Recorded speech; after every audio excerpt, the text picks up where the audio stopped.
you know, everybody has their own relationship to this issue. We're all at different points. If we think of it as a line from knowing nothing, like just get up in the morning, go to work, go home, do it again, and don't realize anything that's going on in our streets, to activists that are actually dedicating their lives to addressing this issue. We're all somewhere on that line, right? And I think the important thing to remember, I just want to say, is that there's no judgment, right? Like, we have lots of lines going out from us. On animal activism, we might have, our line might be really shallow and somebody else's might be.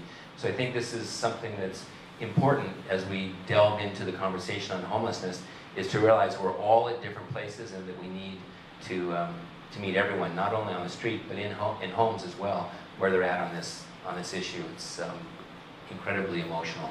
So, but on that note, it feels like in Seattle, I don't know if I'm gonna get a bunch of nodding on this, but it just feels like even in the last month or two, the issue is just steadily getting more enraged. Did anybody see the COHO broadcast that was done, like an hour long, on really homelessness, kind of sensationalizing it? It kind of turned my stomach, to be honest, because it preys on a lot of the fears that we have that get people to go after the symptoms as opposed to the base causes. So I'm going to give you a really quick rundown of how I got here, and then I want to have a discussion, not necessarily about homelessness or the homeless, but actually about us, about you, me, everyone that's living in homes in this city, because ultimately I think that's where the answers lie for addressing homelessness. So I grew up here in Seattle, on Queen Anne Hill. I love this city. Went to Wazoo, got my architecture degree, graduated, worked 5 years for various firms, and then started my own practice doing residential architecture. What at that time was high-end residential. It wouldn't probably qualify as high-end anymore. But and about 10 years ago, I moved my office to the Fremont neighborhood, and I just started meeting people that were homeless, and it had a profound effect on me. I didn't go in thinking that was going to happen. There was no kind of, wow, this is all going to lead to a nonprofit. But what happened is I was designing expensive homes. The front door of the house at that time cost $50,000 that I drew, which is now, it just makes me kind of, you know, get weak-kneed. And then I was having these lunchtime, breakfast time conversations with people on the bench that had nothing to their name except for what they were carrying on their back. And so I was found kind of like bridging these two worlds of very wealthy and very poor. There was another conversation that actually tripped me into actually wanting to do something, and that was that the negative stereotype against the homeless wasn't matching up. People that I was meeting were these unbelievable individuals. I was going home every night saying to my wife, "Oh my God, you know what I learned today?" You know, it was that interesting to me.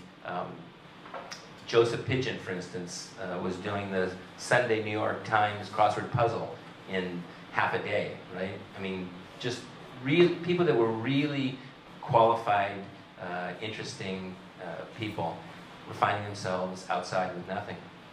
So I started to invite people into my office. It really changed when I allowed people to use the bathroom. That news spread to Ballard, to the University District, and instantly my office was a drop-in center. I had literally all day long, I'd be at my desk drawing it out here. Come in, and then I heard I can use the bathroom here. Yep, it's right there. Okay, bye. And that went on all day. And then when I started the Facebook page, and I'm curious, who here follows the Facebook page? And I'm guessing the rest of you probably followed on Instagram. Don't answer. So when I started that, people instantly began to reach out. And I'm guessing I would have stopped if there weren't so many people that right away said, wow, what can I do to help? Right? Does she need a sleeping bag?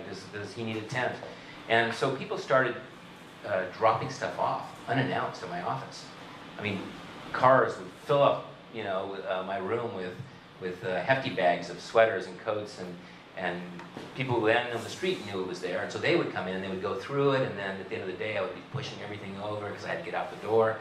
And it really was a craziness for a couple of years.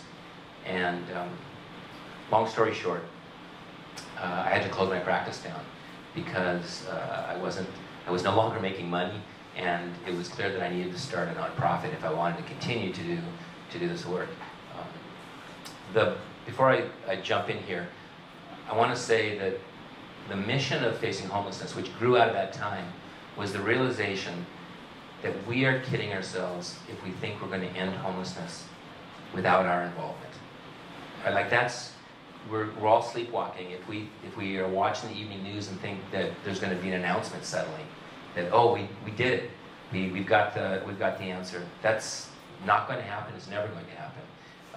We're going to chip away at it, but if we want to end homelessness, it's going to have to include all of us, and so we have to be an active partner in that. So I'm going to jump in.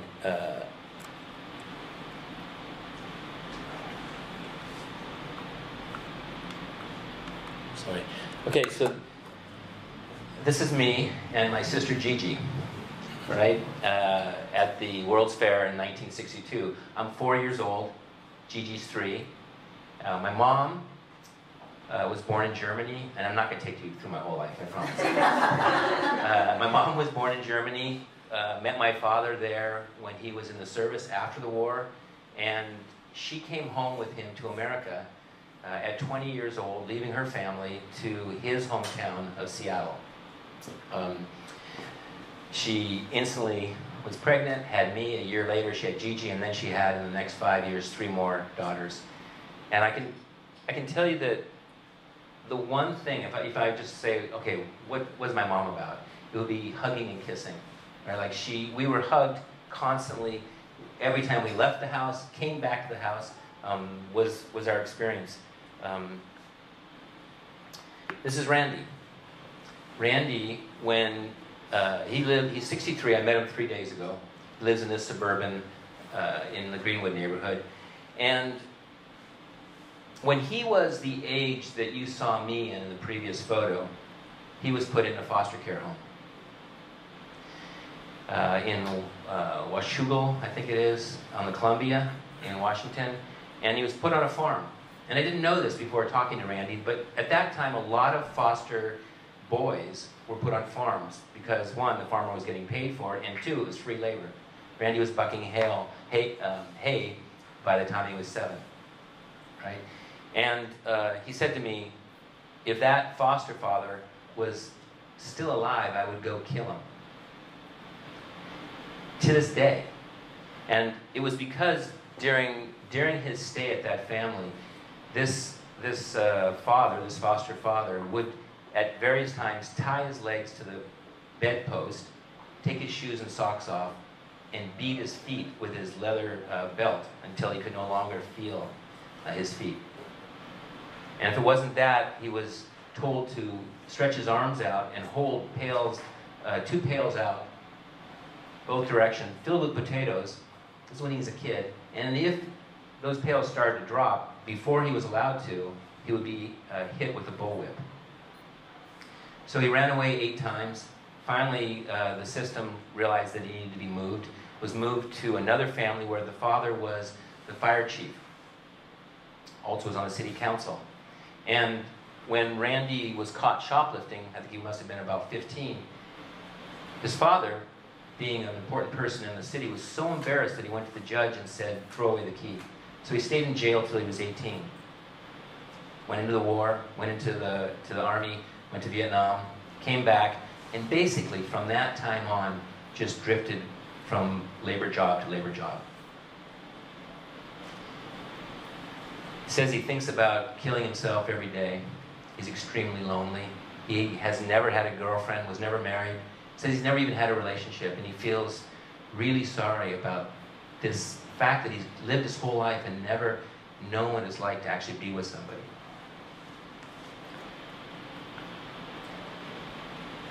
So, my 4 sisters. Here we are at the Seattle Center. I'm probably 21 in this photo. My life is expanding and is beautiful. I had fallen in love with architecture at this point. I'd also fallen in love with the woman that I'm still married to right now, 34 years. Right? I had never known a war. I had never known prison. I had never known violence. I've never been hit. Maybe too many hugs and kisses, right? But a completely radically different life than what Randy experienced. So in that photo, I was 21. In this photo, Karina and Alex are 21. Living in this car at Gasworks Park.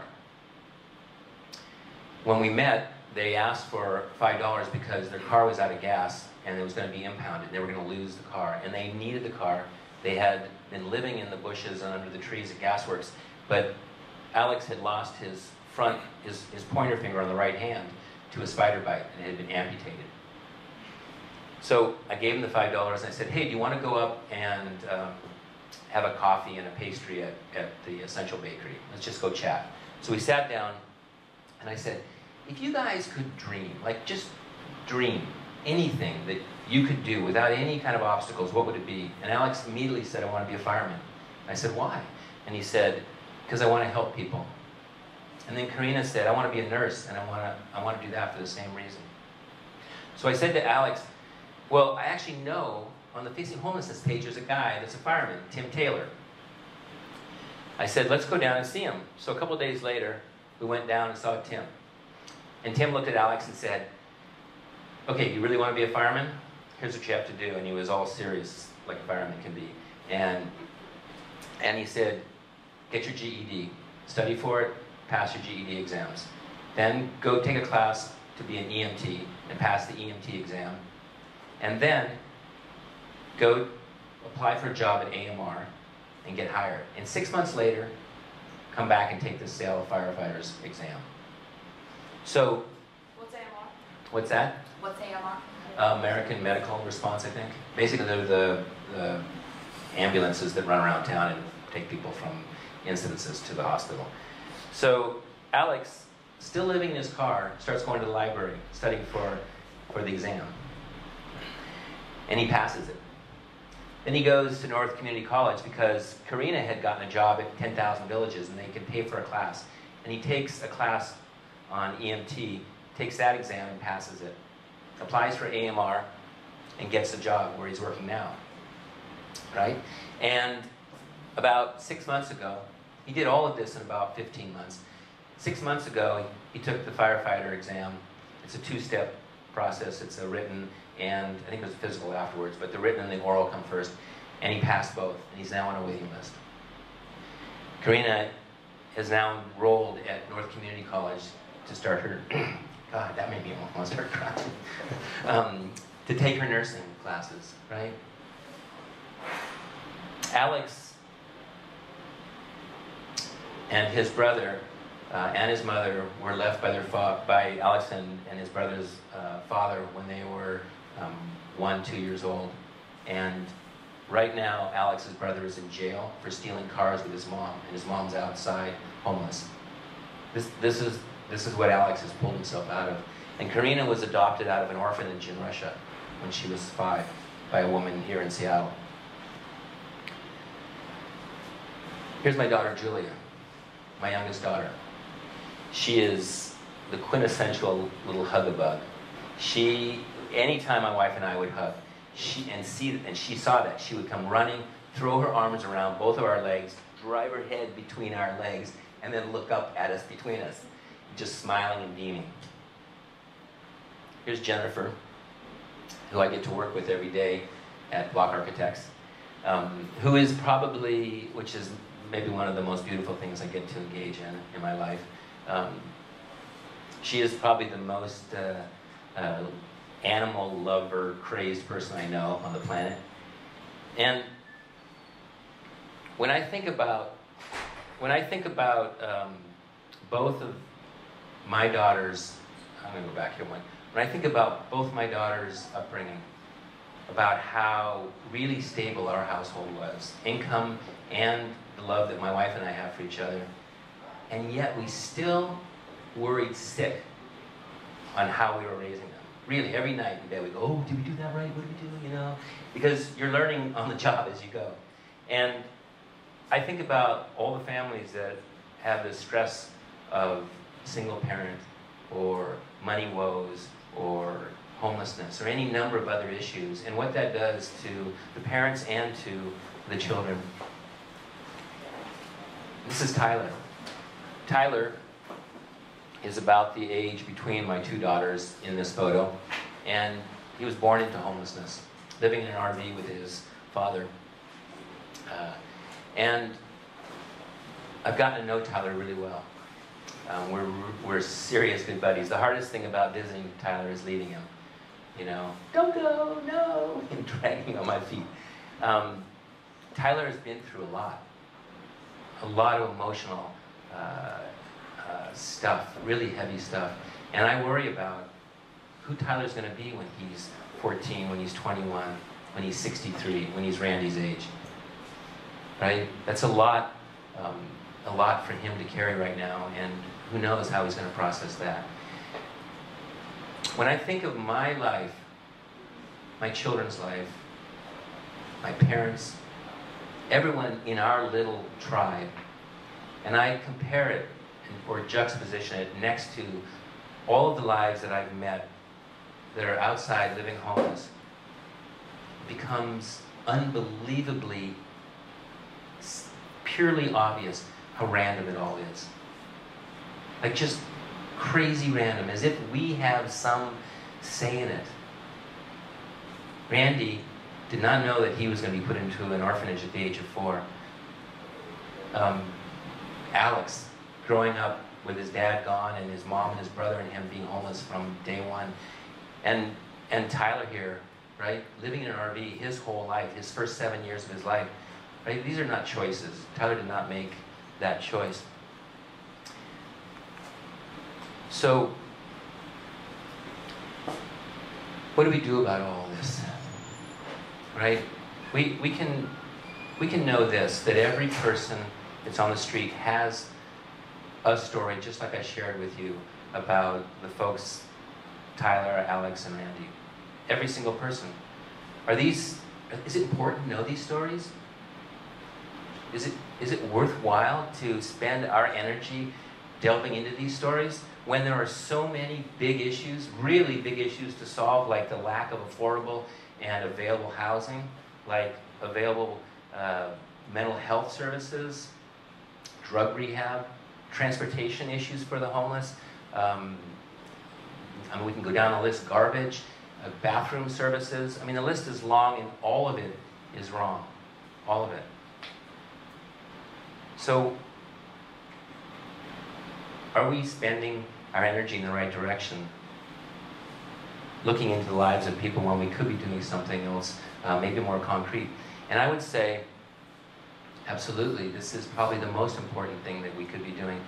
In fact, we have pushed the tool that we're using to address homelessness about as far as it's going to go. It's reaching a point of diminishing returns.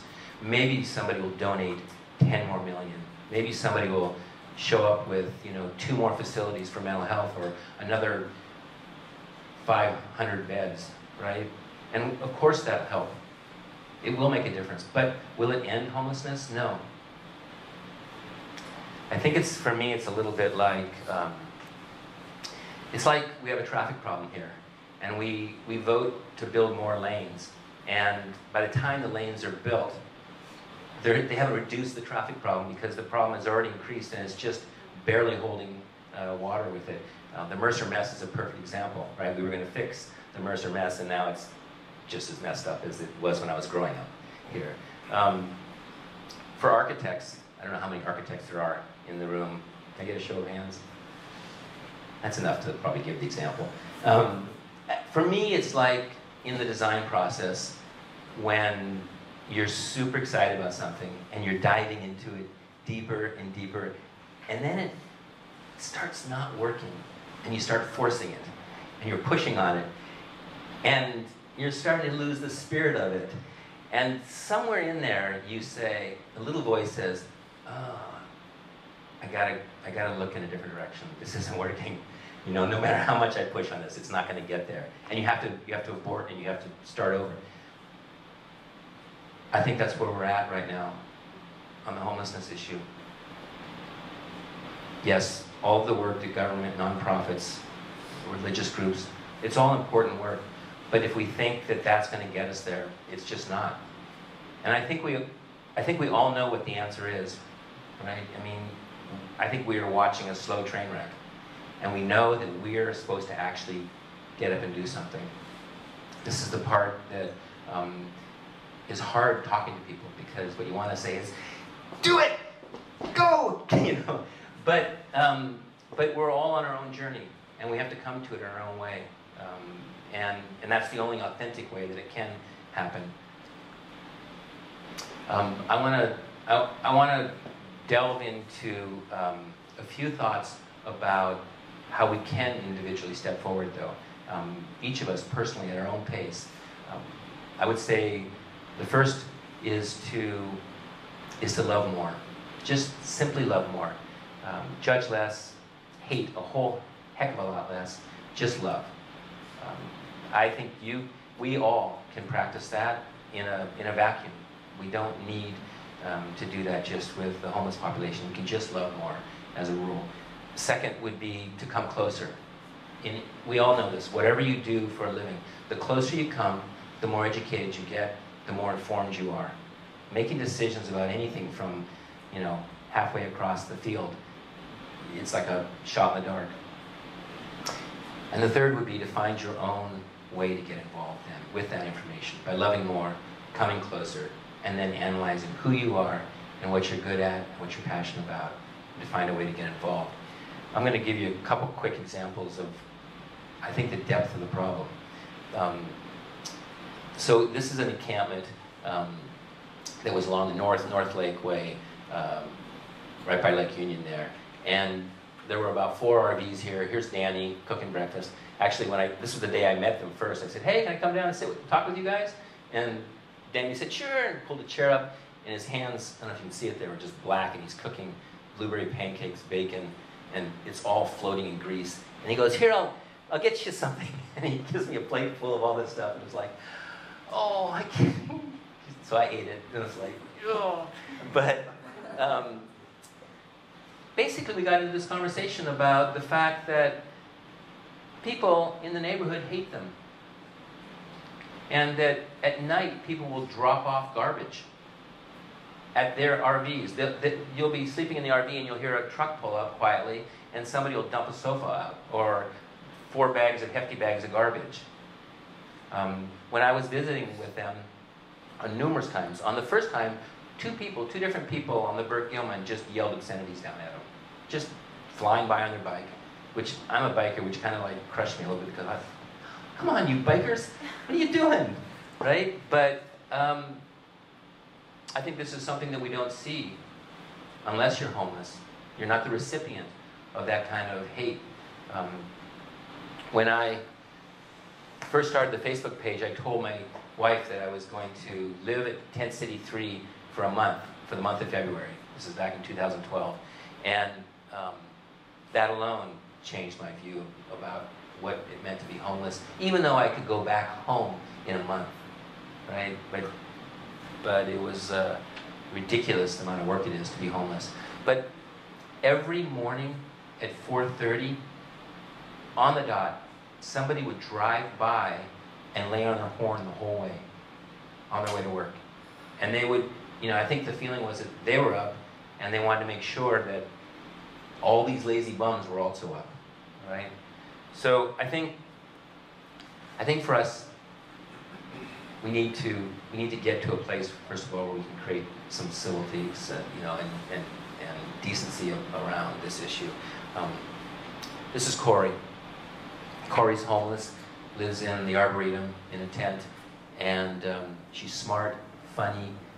She's become a good friend, and here she is after a day at the urban rest stop cleaning up, and spending that afternoon at the public library, which she wouldn't usually do because she feels so like unwanted.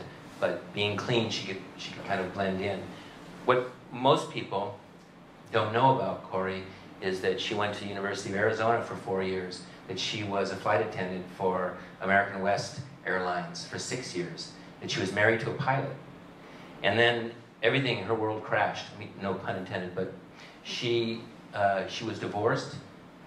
Mental health issues started to crop up, and I'm not sure which one came first. It might have been that her mental health became a problem and she got divorced. But that created a spiral for her into homelessness. So when people, I've stood with her before at the intersection in Montlake, where people will, out of the car window, yell things like, "Get a job, whore," right? It's just unbelievable to me. They don't know what her life has been like. They don't know what she's done. This is a photo that I found online of her marriage, her wedding day. There is still, you know, a 4 or 5-year-old little girl, you know, trying to figure it out, trying to make sense of all of that. Standing on the corner, also trying to make a living, trying to survive. So that's the first part of it, is just love more. Just don't judge. Let people be outside and know that they don't want to be there, and that there was something in their life that happened that got them there. The second one that we talked about was to come closer. When we're across the street from homelessness, all of our questions are intellectual ones. We ask things like, wow, how'd they get that much crap? I wonder if they're druggies. I wonder if they're a criminal. I wonder if I'm safe. Right? All of these kind of intellectual questions that typically revolve around our own viewpoint. And this is also something to pay attention to, is that getting smart about homelessness can also be a trap. Because if we get smart about homelessness, we can begin to believe that we're doing something. You know, we can go to a dinner party or a coffee shop and actually talk knowledgeable about the issue. You know, the average age of death is 45. There's over 12,000 people homeless in King County, which is probably now 15,000. But we can rattle off statistics and feel like, wow, we're kind of current with it all. We care. But that doesn't do anything for the homeless, right? When that changes is when we begin to cross the street and come closer. And when we do that, the intellectual questions give way to the emotional heart questions. Like, oh, are you okay? What's your name? Can I help you in any way? I actually have to make it to a meeting, but can I come back tomorrow? Do you need lunch? Right? All of those questions begin to move towards a place that cares about that human being, that sees that human being, no longer sees the issue, but sees the person. Coming closer does this for us. So the man across the street is Ronnie, and I should have mentioned that he just had his encampment swept.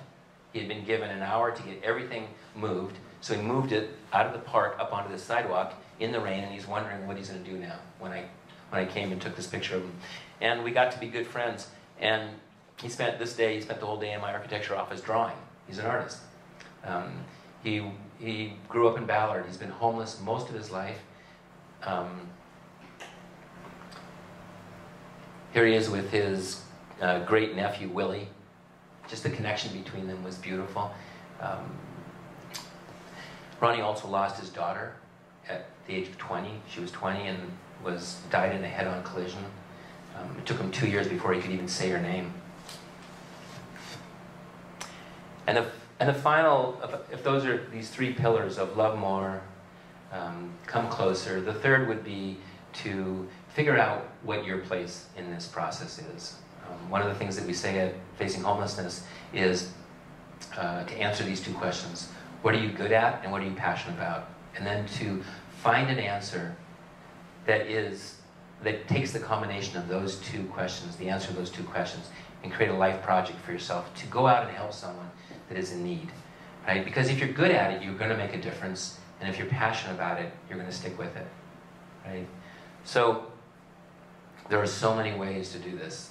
This is the other part that's quite beautiful about everybody getting involved. We don't all have to be at the soup kitchen. We don't all have to help with the shelter.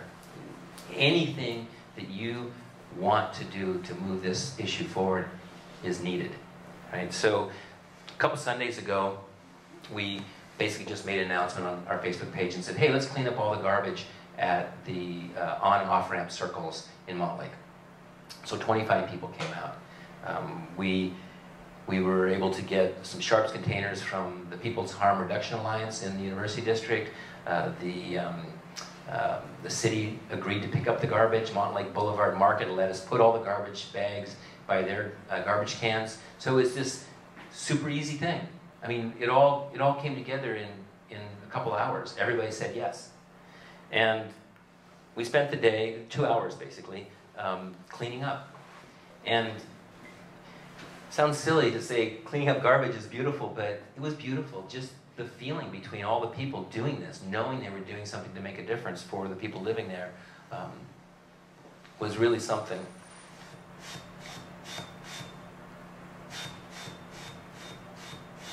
So,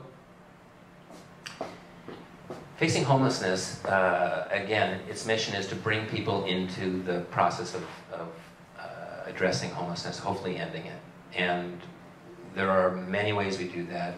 All of them are designed to minimize the kind of the barrier of it, to create easy ways to get involved. I don't know if anybody's heard of our Just Say Hello campaign, but really encouraging people to just make eye contact, just smile, just give people the decency that they at least deserve on the street when they're suffering. And all the projects in between, and on the other end of it is the Block Project. So I'm gonna, how many of you know of the Block Project? Okay, so I'm gonna go really quickly through it because I don't wanna, I think a lot of you do know it, but I'm gonna, at a high level, say what it's about. I'm not gonna focus on the building. I'm gonna stay true to this talk, and it's gonna be about the people that are involved. But in an essence, in the kind of nutshell, the Block Project's idea is that we're going to put these, we are putting these small 125 square foot homes that are designed to be completely off-grid in the backyards of residential lots for people that are homeless. And maybe the most beautiful part of this project is that it's an integrated solution. It's in fact really the only integrated solution that's going on in the city right now. It allows for people that are having a difficult time to actually be with a community that is not having a difficult time, right? And I can tell you, I don't know how this works for you, but my wife and I, when we fight, it's when we're both tired, when we're both stressed out. Otherwise, the other one can kind of pull the other one out of it, right? So imagine putting 60 people that are stressed out in the same building. And I'm not saying anything negative about any of the providers, because we need every single solution. Everything is better than sleeping under a bridge and outside, but if we're really going to move towards healing, we need to provide environments where people can heal in a way that allows them to do that, you know, in a healthy, fast manner. So by putting them on blocks, we believe we're doing this. By asking the entire block, we're also empowering everyone on the block to be a part of the solution. We don't want to put someone back there and then all of a sudden everybody go, what are you doing, right? This is something that I think we make a mistake a lot in the city, is we end up doing something and then we get neighborhood backlash. And people just want to be told, they want to be a part of the process, they want to be empowered. Everybody wants that. So the Block Project, let's see what else I can tell you. The Block Project is designed, as I mentioned, to be off-grid. This is a very important component for us. We believe that if we take better care of people, we'll take better care of the environment, and if we take better care of the environment, we'll take better care of people, and that by combining this project with taking better care of people and the environment, we feel like there's a synergy that's happening, and that we've seen that in people's enthusiasm about this project. It also does something for the resident. It's very difficult to be homeless when you're always taking, always, chronically taking, and now in this home, you have something to give. You'll be living in the most forward advanced home on the block. And you'll have that information. You'll be the keeper of that information, and you have that to give. People will come and say, wait a minute, your range is off the solar panels? All your heat too? Right? So you have a composting toilet? All these things are information, pride, that can be given to the person living there right off the bat. So I'm gonna be true to what I was saying. This project is about people, in a way that I never could imagine the community could perform at. This group here, Paul of Schultz Miller, Jason of Methods, Stan of Carlstrom Associates, Mike of Lockhart Sewer, Ed of Skanska, Owen of Owen Roberts Group, Scott of Krakow Jennings, Dick of Karlstrom, Burns of Block Architects, and Jim of Dow Built, and there's a couple more that aren't there for this photo. These are all really qualified general contractors that are at the top of their game, building high-end residential in this city.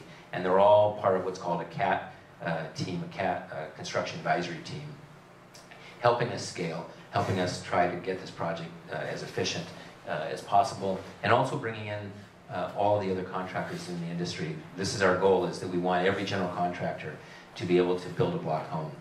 Once we fundraise for something a little bit truer to the actual cost, we believe we'll be able to go to every contractor to say, build a block home. All of the block homes come with landscape services. This is Nanda of Randy Allworth Design, designed the first landscape. This is Makia and Tess of GGN, internationally famous landscape architectural firm here. They did the second home. This is Dakota and Caitlin. They both work in Methuen. They did this on their own, but this is the third block home. Here is our executive director, Sarah, giving a little volunteer orientation. Sarah Stylen, our community director, with Bobby, the first resident. This is Burns. Burns was working at Turner when we built the first one, and then he fell in love with the project so much that he left Turner, took a stupid cut in pay, and came to work for Block Architects to now be the block project manager on the Block Architects side. Here's Benet, she's our community activator. Jennifer on the right is the block project manager at Facing Homelessness. Lav is a general contractor who has donated countless hours, unbelievable number of hours to this project. My daughter Jen, now instead of holding two chickens in the earlier photo, she's holding two little babies in there. And before I get on to the owners, I want to say that all of the legal of this project has been donated. All the structural. Carl here from Swenson City has donated all the structural engineering. Herrera has done all the environmental engineering. FSI, all the mechanical engineering.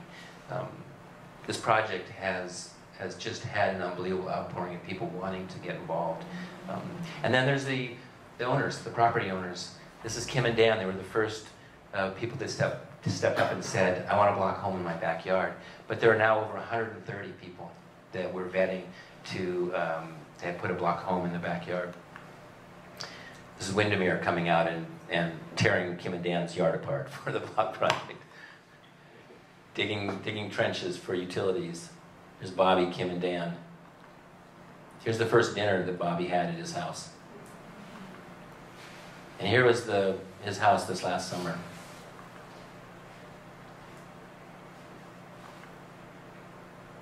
There's Jennifer on the right, and this woman on the left is from the mayor's office in Los Angeles. When she visited this, then brought that back, and now Los Angeles is doing a similar project. I think one of the astounding things about this project, quite frankly, is that it would be very easy to tell the story about Bobby, about how this has changed his life. And what's shocking to all of us is it's become even easier to tell how this has changed Kim and Dan's life. They are not the same people. They are activists. They embrace so many new worlds that they never ever had stepped into. Kim said this beautiful thing a while ago. She said, you know, we gave up a little piece of our backyard and got a whole beautiful new world in return. I know that's sappy, but every time I hear it, I just love it. Okay, I'm going to end with one more story, and then I'm going to open this up to conversation, because I'd really love to have a feel for what you guys are all thinking. This is Ann Knowles. I met her last week. Does anybody know Benny, the stone dancer in Fremont that stacks the stones on 36th? Anybody? Yep.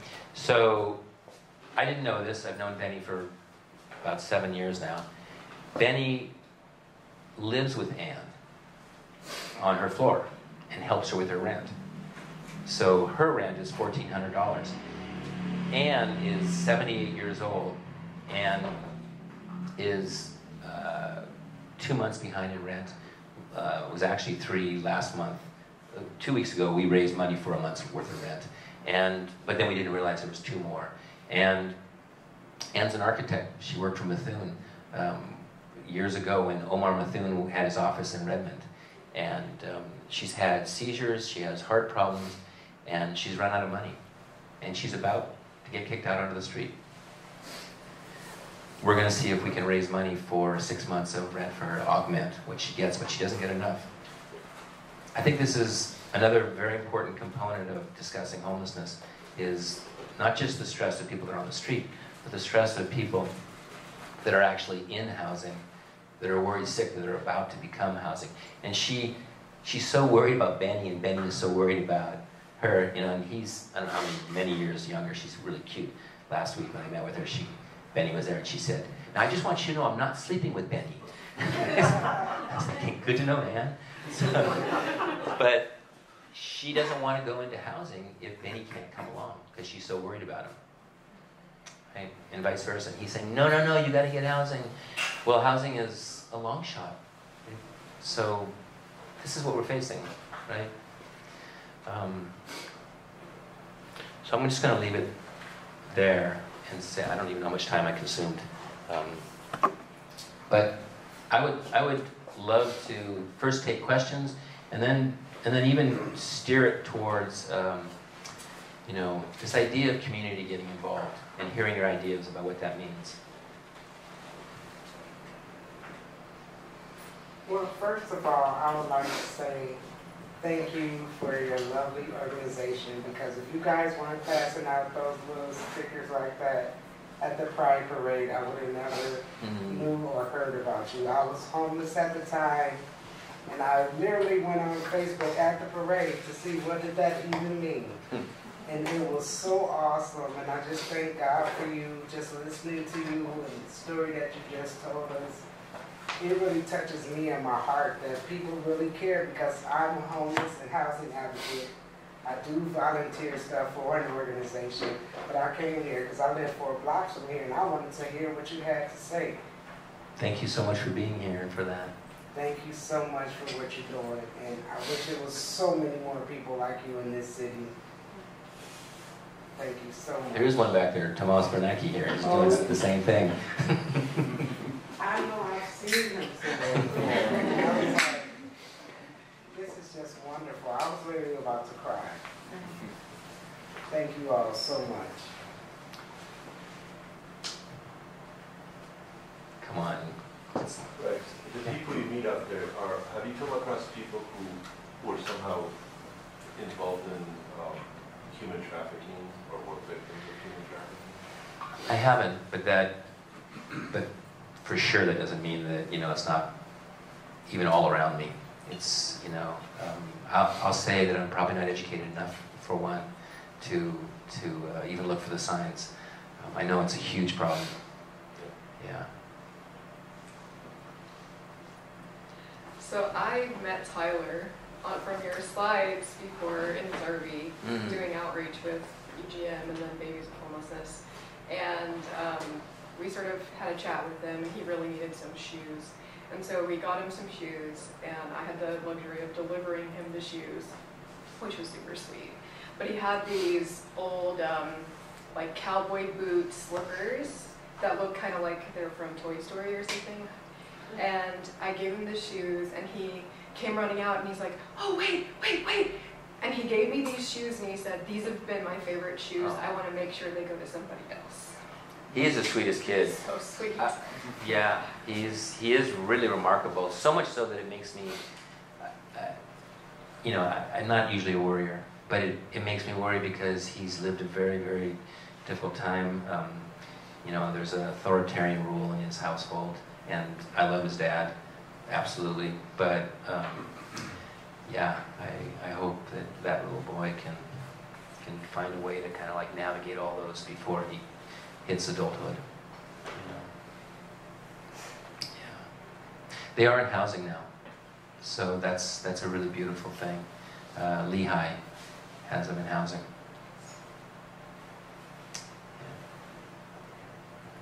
Can you speak briefly, so I'm sure this is online somewhere too, but to sort of the model around combining people with the Homes for the Block project, and is that for a season, for as long as they need, and then with that, is there a model for like families or larger? I mean, it looked like it was, you know, it's meant to be a small kind of individual space. Is it growing it? Yeah, thanks for asking that. These are questions that, you know, when we were first starting, we wrestled with. Wow, they all seem so heavy and weighted, and the issue about, like, would there be a term, like an amount of time that the resident could stay in the home? And we came to the conclusion that we were going to say no, that the home had been designed to be quite small, and that we felt that when someone was on their feet, that they would self-select out, right? But we also knew that we had no idea about anyone's process and length of time for healing. So let's say it was a year lease. You can be in there for a year, free, no worries, right? On day one, and I've heard this many times from people that get into housing, on day one, they're worrying 364 days, 363.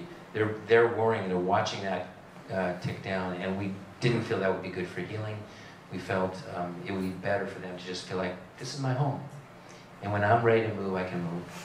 So the other one about the size, we purposely designed it small for, I mean, I can just say this straight out.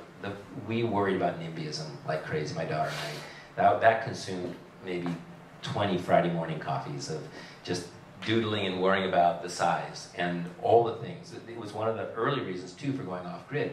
We wanted to take away any reason for someone to say no. Well, I would, but I don't want somebody hooking up to my meter.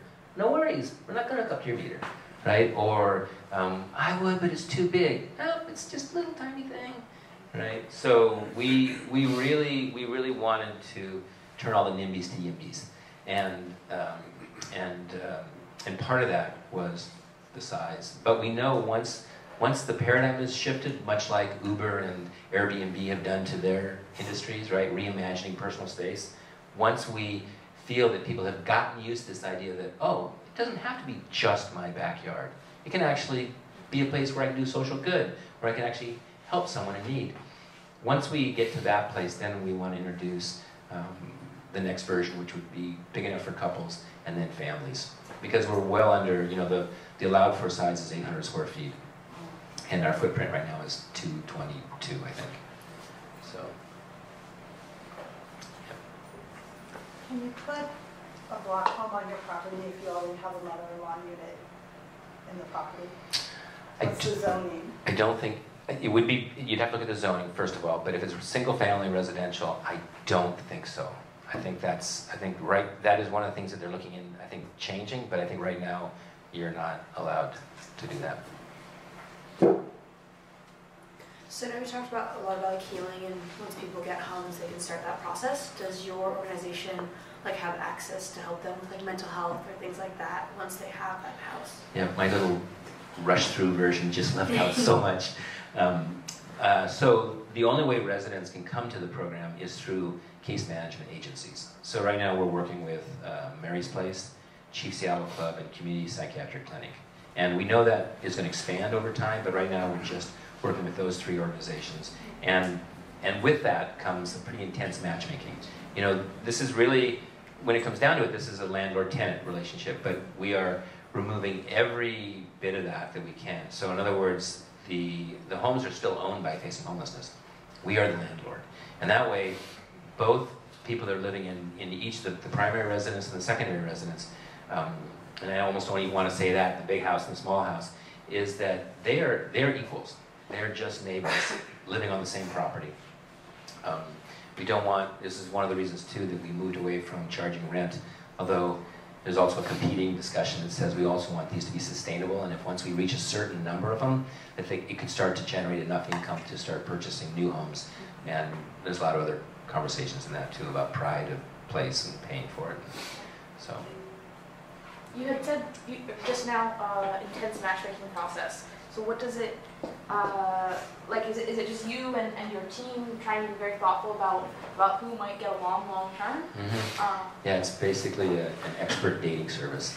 Basically, it starts with the case manager. They are fully aware of the block project and what the limitations are, and so they look through their caseload, and they say, I think so-and-so would be, and this is what happened with Bobby, for instance, on the first block home with GCL Club. In fact, we learned a great deal in that process. But, you know, they said, we think Bobby would be a great resident for these reasons, and then we talked to Kim and Dan about it, and they said, you know, we would love that, those things, that sounds great. And so there was just a lot of back and forth matching up. We joke, you know, they all love cats, like stupid crazy in love with cats. And Bobby and Dan love to play music, and Bobby and Kim love to garden. So there were just enough crossover things that started saying, I think I would like sharing property with you. So, and we also have a matchmaking software that actually is being developed right now. So that will help cull kind of like all of this and all get fed in. So, yeah. I heard about a project in Portland where the city would build a small home in the backyard. Yep. And they would pay for the whole thing. And what the city would get out of it would be for a period of 5 years, they could use that to house homeless.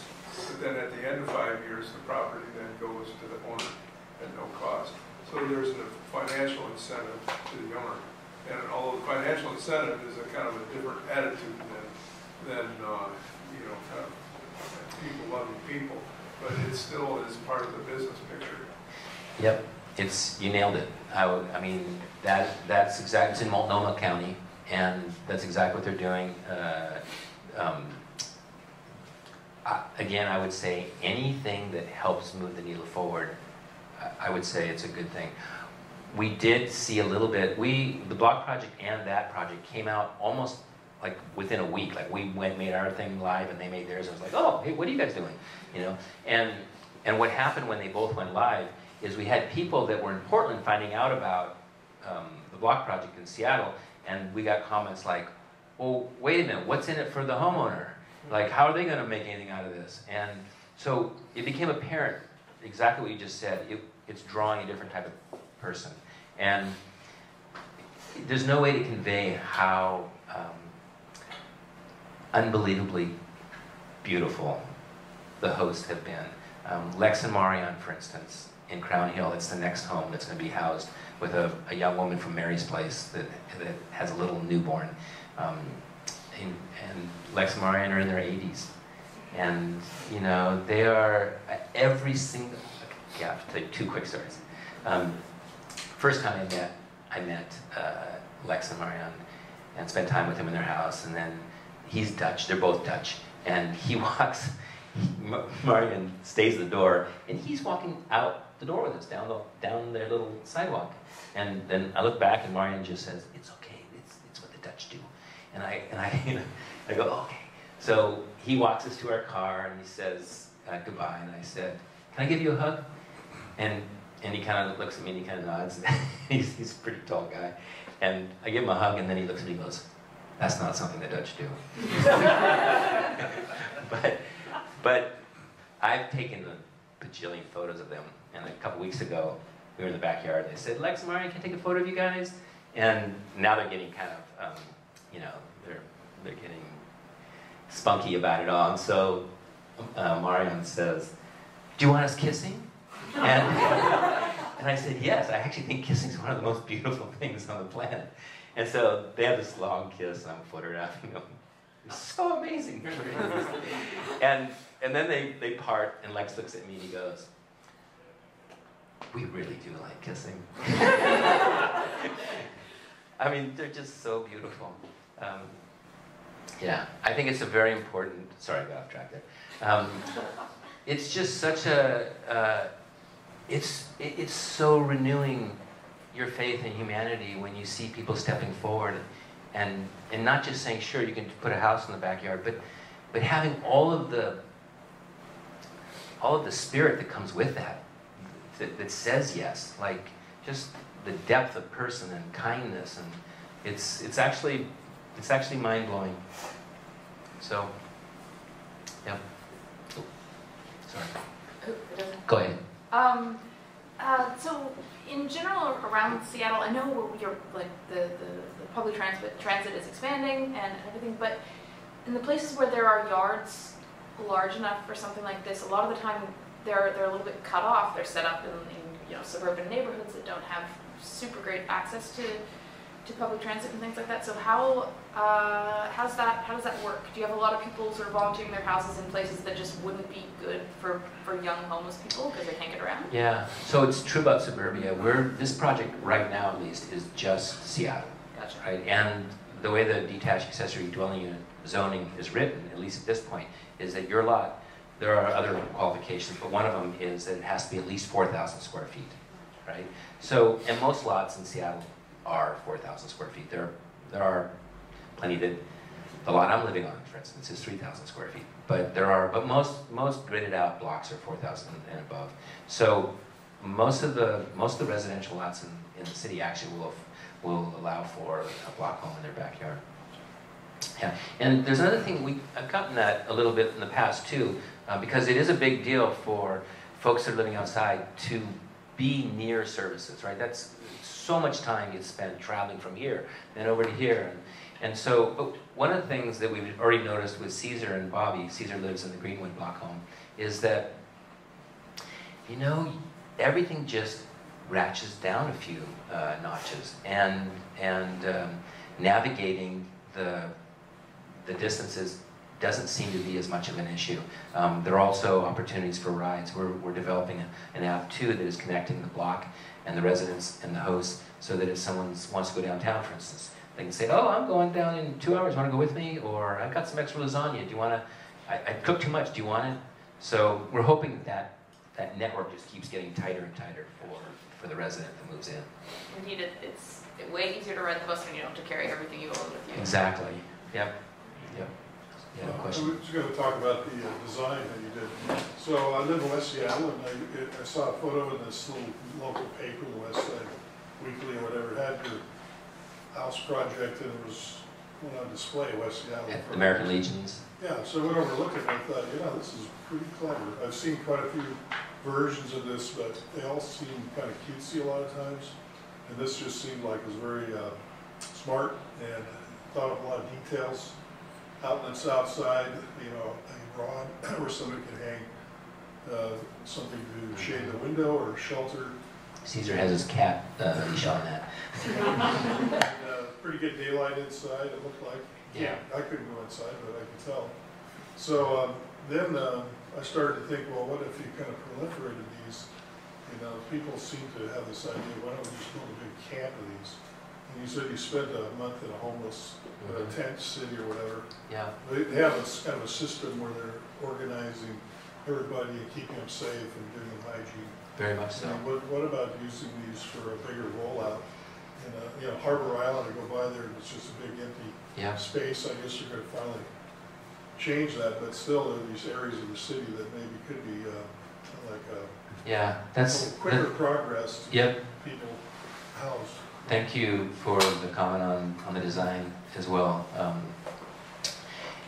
That's a tough one for us, because in one camp there is the, hey, let's get everybody housed, right? And what you're saying makes sense. Let's put 6 in that church's parking lot. Let's put 4 over there, and literally just start clumping. Those tiny house villages are very effective at creating community. I know Tomas can talk about that as well for the really amazing work he's doing at Camp Unity and other villages that are actually very effective at creating community. It falls into the camp for us that we need all these solutions. And where Facing Homelessness is coming from is we need community to get involved. This is not from, like the block project in our opinion is not a housing project. It's a community building project. It is the same thing as Just Say Hello. It is another way to bring people closer. And so by putting somebody in a backyard where they're right in the middle of a community, that affords everyone on that block over time. And this is a really important point too, because let's say you're walking down, let's say you're a mason and you need to hire somebody. that is amazing. And you're willing to kind of go out on a limb and have an apprentice and take someone on that maybe doesn't have any experience. And you think, I want to hire someone that's unemployed, and I want to do that for them. It's very difficult to just walk up to somebody on the street, right? Like, it just doesn't happen. That's not the way we're set up.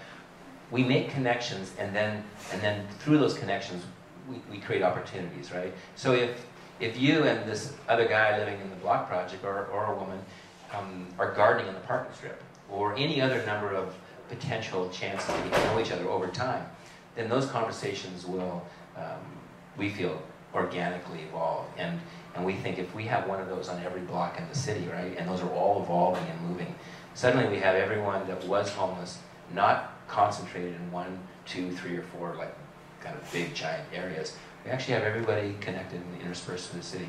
So, that was a long answer, but really the point of it is to get community involved, to get people that are inside actually learning enough about this so that they'll actually step forward and do something. Thanks for your question.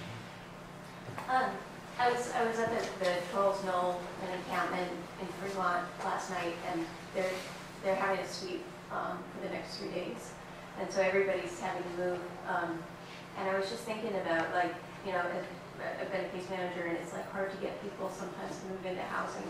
And it's like, it sounds like what you're doing is like when you were talking about the ride network and an app to, you know, share in the neighborhood. It sounds like a way to get people in, an acceptable way to build community. You know, for people who build community with, like at Trolls Knoll, it's a big community. And there's people watching each other's stuff, looking out for each other, taking care of each other. And this sounds like a way that you're thinking about not just plunking somebody in the middle of a neighborhood where everybody hates them, but, you know, trying to build community around that person, and probably bringing community to, like, elderly people who are lonely, and, you know. Absolutely. You know, the eventual goal for the Block Project is to actually move beyond homelessness. We want to see these homes being used for people in need. We want to create a healthy community with people. Maybe it's elderly, maybe somebody's been disabled, maybe it's a refugee crisis, right? Once we have that housing stock, that becomes available to address all those needs. But it starts with an integrated solution in our mind about, like, taking advantage of what we all take advantage of in our communities. We're there for each other. You know. Yeah. Thank you. So I know you have some sort of someone facing homelessness that works. We have people. Yes, you have people that works with. So there's a person that says, okay, I want this in my backyard, but then you have somebody that comes out and helps the rest of the block basically get on board with that, right? Yep. So how does that process work? So that would be Benet. She's a community activator, and there's basically what the process is, and it becomes organic every time. Different communities have different levels of wanting to be involved. But basically, once that match has been made between the owner, the property owner, and the resident, then the host family, actually, with literature from us, goes to every door on the block and says, hey, you know, this is what we're doing, just wanted to invite you to be a part of this. We're not asking if it's okay. We do know it's legally okay. If somebody said, I don't want it, we legally could say, you know, well, you know, whatever your statement is in that moment. But so that's counterproductive to us for building community. Right? Like, we've talked about this a lot, that we don't want to just make someone that's outside feel better by putting them inside on a block, only to piss someone else off that was already there. Like, we just traded discomfort then. Right? So the idea is to bring everybody forward, and so there's the announcing of it, and then there's a follow-up meeting at the host family. Everyone's invited to come, and, you know, there's little snacks and stuff to drink, and we're all just yucking it up, chatting about, you know, our block and our community and what this means and how can everybody be involved, and if there are questions. The process is mostly designed to empower people, to give them a voice. There's a lot of listening. You know, what are your worries? Can we help address those? And what we found, without exception, is when people are given the option to be heard and to voice their concerns. And this project has done a good job of going through all these scenarios. We have answers for everything. Does that mean there's not going to ever be a problem? Of course there's going to be a problem somewhere. I hope not soon. but it's going to happen like anything. And I think, but the hope is that everyone on the block actually is part of that solution too. So a lot of what you're talking about seems like work that long time, or at least just like Seattleites, residents, long-time residents could help out with, people who own houses, who have a sense of that community. I think a big part of Seattle's identity right now is that it's a huge incoming of new residents. So what is the way that you envision, or ideas that you have? I myself moved here in September. How can new residents get involved in that community creating aspect when we ourselves kind of don't know where we are in that community? Yeah, that's a great question. The answer is that the packaged answer that we have, and I'll go on with that, but the packaged answer is there is a place for everybody in the block project. I mean, it doesn't, every time someone says, I'm okay with a block home, I want a block home in my backyard, that takes hundreds and hundreds of volunteers then to make it happen, right? From landscape, digging ditches, pruning, getting materials brought to the site, helping build, helping install. There's just being on, there's committees, welcoming committees, there's so many avenues for that, and that's where I, again, would say, I'm not really one to say, oh, it's what I have to do, and so I'm just going to suffer through it. I think we should all find what makes us really sing, and then stay in that sweet spot, and find what that is for volunteering. Find where you're just, this is it. Maybe, whatever that is for you, go to Facing Homelessness and say, hey, this is what I'm really into, and what I really love doing. Is there a place for that in the block project? And the answer would be yes. So. I know gentrification is also a big issue. People with raising, property taxes kind of being priced out of their own neighborhood. Do you see, these are dwellings for people who can't afford to pay. Is there kind of another version for people who can pay small amounts that could then help that person who's getting priced out to be able to afford to stay? So is your question someone that was on the street but had a certain, or maybe wasn't, but is maybe on the edge? And that's a great question. We haven't gotten there yet. One thing that we get a lot of, which is right on the edge of your question, is why don't you sell these and then sell them for $150, or sell them for a lot, and then use that money to buy more for people that are on the street. And that's been a tough one for us. But we've come, at least now, we've come to the decision that when these start actually showing up all over the place, I mean, we've got 4 built now, we're building 6 more this year, we're building 12 next year, and we're also building a warehouse right now. And with that warehouse, we want to start pumping them out. And we believe it's going to chase itself, right? The more people hear about it, the more people are going to say, oh, actually I can do that, right? So we do want these homes to actually state that this is a community coming together and being of help. And so we're kind of not wanting to blur that edge of people that have a bunch of money and just want to purchase it. Oh, we did have that happen. Our 4th block home, we got a phone call from Bill Gates' private office, and they said, Bill Gates wants to walk through the block home. We said, and we said, okay, we'll take him to the Beacon Hill one, we'll take him to the Greenwood one, he can come to the Crown Hill one if he wants. No, he wants you to bring it to him in Redmond. And we said, well, and then he said, and we said, why? And he goes, he's a very busy man. So they gave us $50,000, and we built it in 3 weeks, and brought it over there, and he walked through it, and we're waiting. So, but I want to say something about that, though, that's important to this, is that there is part of this for us that once this reaches some understood critical mass, that we believe that people with money are going to step forward in a big way. But we've already set the model up that they can't pay for all of the house. Like you can't just say you're Jeff Bezos or any number of people that could come in and just completely change the landscape. We believe like we're going to set a maximum, like at 75% per house, because we want the community to believe that they made this happen, right? Because if we let somebody come in and just wave a wand, then we're putting everyone back where they are right now, which is watching government, nonprofits, and religious groups do the heavy lifting, and we're all bystanders, we're all watching it, right? We don't want to lose the fact that, you know, we need us. We all need to make this our issue and you know, solve it ourselves with a little help.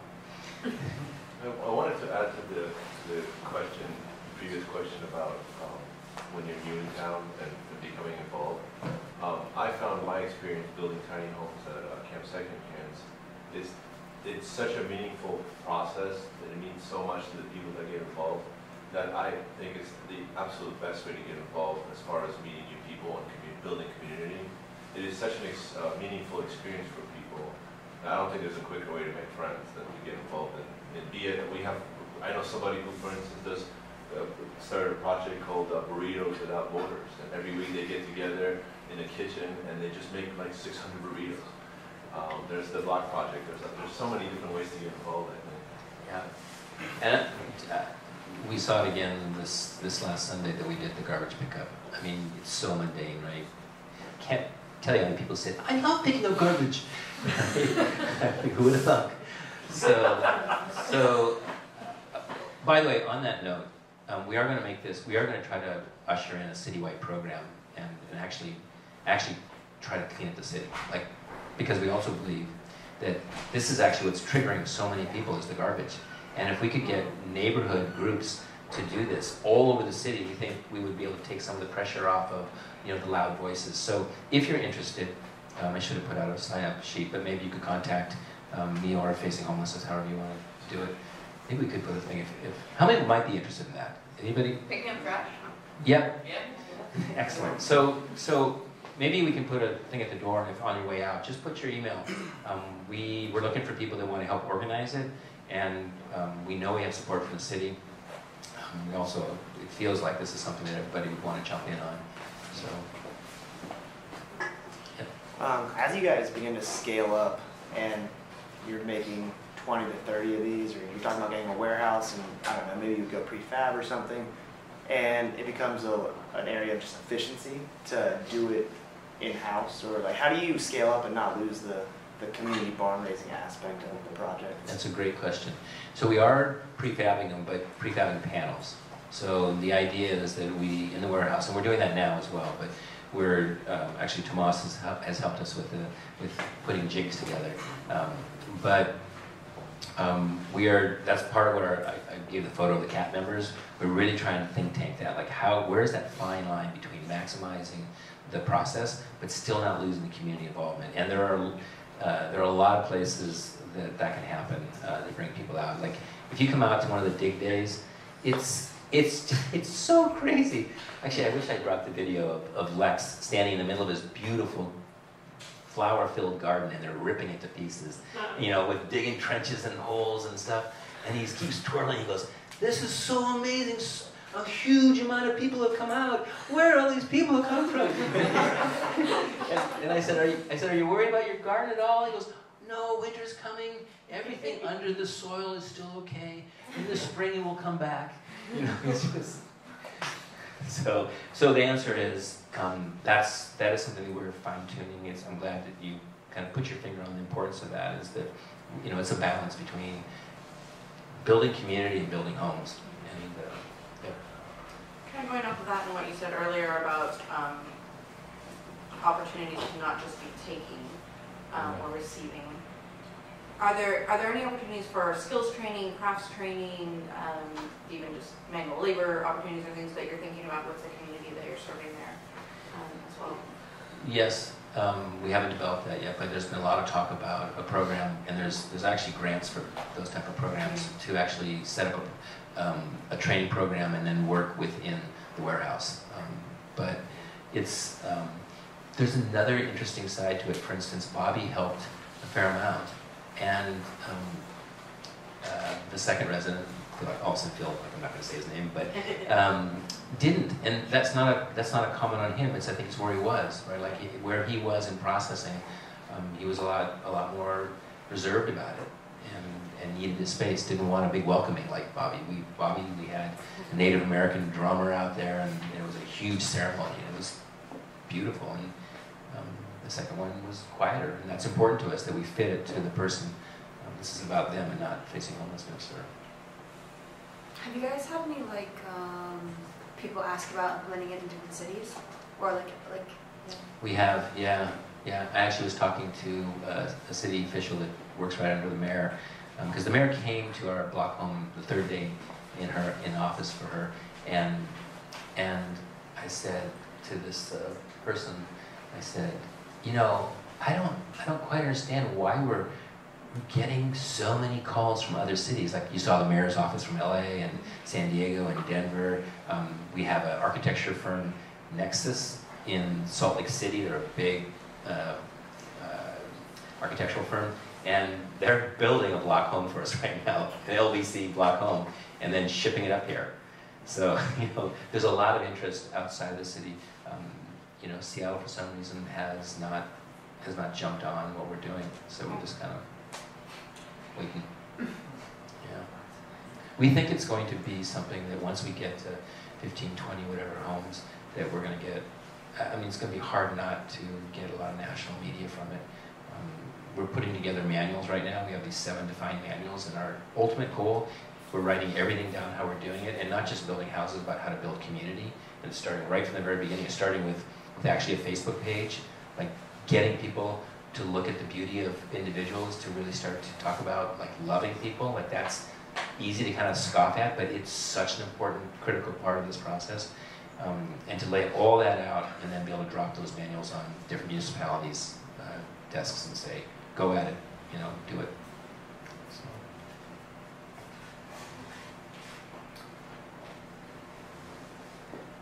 I really appreciate all those questions. It means a lot to me. Sometimes you give a talk and everyone just doesn't say a word. And so it's helpful to me too to know what's important, what you're hearing and what you're wondering about. So thank you.